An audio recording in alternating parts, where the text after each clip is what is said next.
I don't know if you've noticed, something has definitely changed after the election results.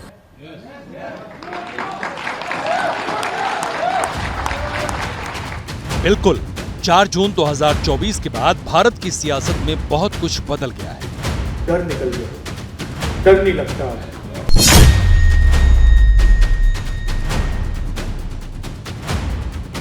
संसद के समीकरण बदल गए, विपक्ष को नेता प्रतिपक्ष मिल गया।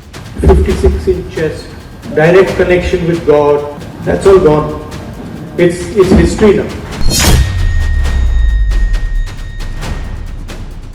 और टी शर्ट जींस पैंट में विदेशों की यात्रा करने वाले राहुल गांधी भी बदल गए। अमेरिका की धरती पर हाथ में कलावा, कुर्ता पायजामा और सदरी पहने पहले कभी नहीं दिखे और ना ही पहले कभी इस कॉन्फिडेंस के साथ बात करते नजर आए। बीजेपी ने कितना, मोदी जी ने कितना डर फैलाया, एजेंसीज का दबाव, मीडिया का दबाव, इनकम टैक्स डिपार्टमेंट, छोटे बिजनेसेस पे, मीडियम साइज बिजनेसेस पे, और एक सेकंड में सब गायब हो गया, सब गायब हो गया। पहली बार अमेरिका की धरती से राहुल गांधी पीएम मोदी पर तल्ख हमले कर रहे थे। उनमें अलग ही जोश दिखाई दे रहा था। राहुल भारतीयों के बीच ये संदेश देना चाहते थे कि अब 56 इंच के जुमले का कोई असर नहीं रह गया है। अजीब सी बात है, मतलब सालों लगे उस डर को पैदा करने में, सालों लगे, प्लानिंग चली, पैसा लगा और एक सेकंड में खत्म, और वो दिखता है अब। राहुल गांधी विदेश यात्रा पर भारतीयों के बीच अक्सर इंग्लिश में बातें करते रहे हैं, लेकिन इस बार इंग्लिश के साथ हिंदी में भी बोलते नजर आए। इसका सीधा सा मतलब था इनकी बात ज्यादा से ज्यादा हिंदी भाषी लोगों तक पहुंचे। 4 जून के बाद राहुल में ये भी एक बड़ा बदलाव है।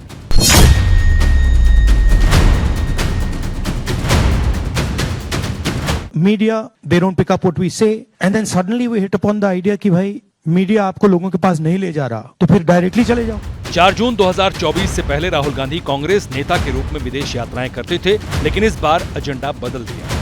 अमेरिका में विपक्ष की बात, इंडिया गठबंधन के विजन पर फोकस रखा और बतौर नेता प्रतिपक्ष मोदी सरकार और संघ को घेरने की कोशिश की। राहुल ने भारत को विविधताओं का देश बताया और कहा कि जिस तरह थाली में कई तरह के व्यंजन होते हैं, उसी तरह हमारा भारत है, लेकिन बीजेपी इसे एक रंग में रंगना चाहती है। यहाँ पे अब आप डिनर खाएंगे, यहाँ पे आपको 3 कोर्स 4 कोर्स मील मिलता है ना।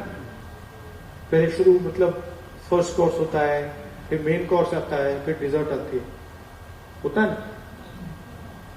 इंडिया में कोई first course, second course, third course होता है? एक थाली मिलती है, सब कुछ उसके अंदर होता है। वो कहते हैं नहीं, यूनियन नहीं है, ये सब अलग अलग हैं, और इन सब में से एक सबसे जरूरी है, एक सोच सबसे जरूरी है, उसका हेडक्वार्टर नागपुर में है, बाकी सबका कुछ लेना देना नहीं है।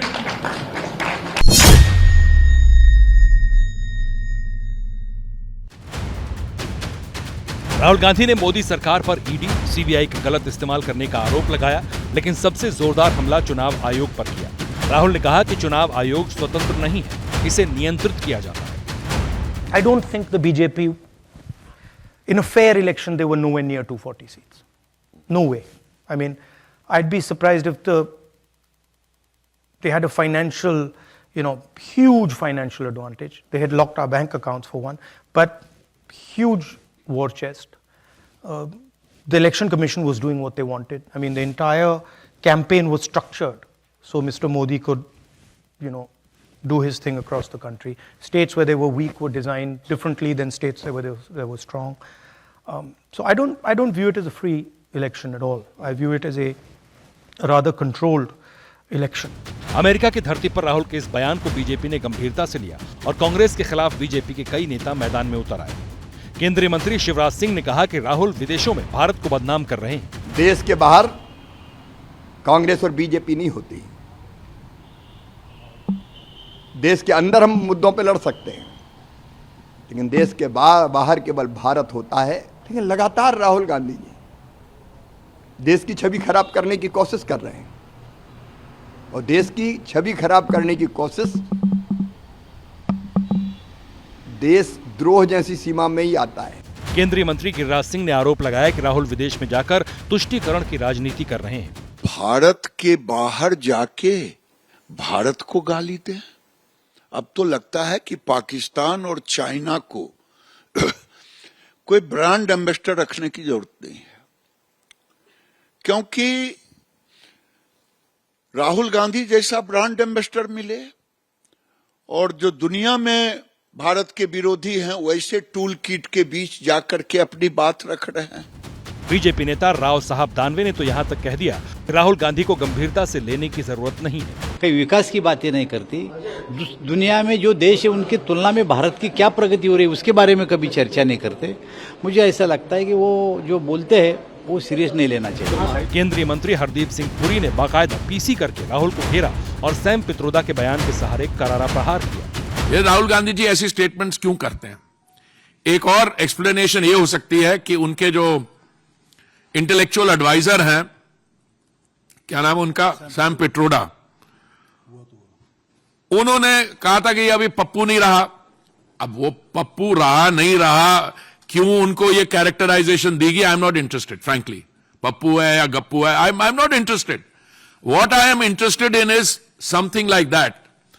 उनके इंस्पिरेशन जो है वो कहते हैं कि India is not one nation और identity.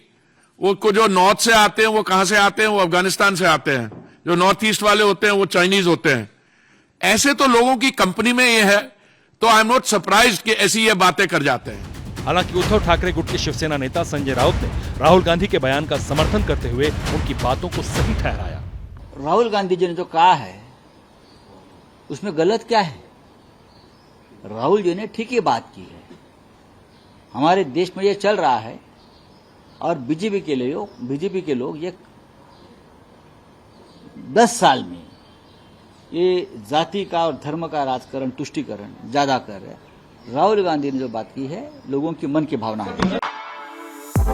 For exclusive and insightful videos, subscribe to our new channel ABP Live Premium.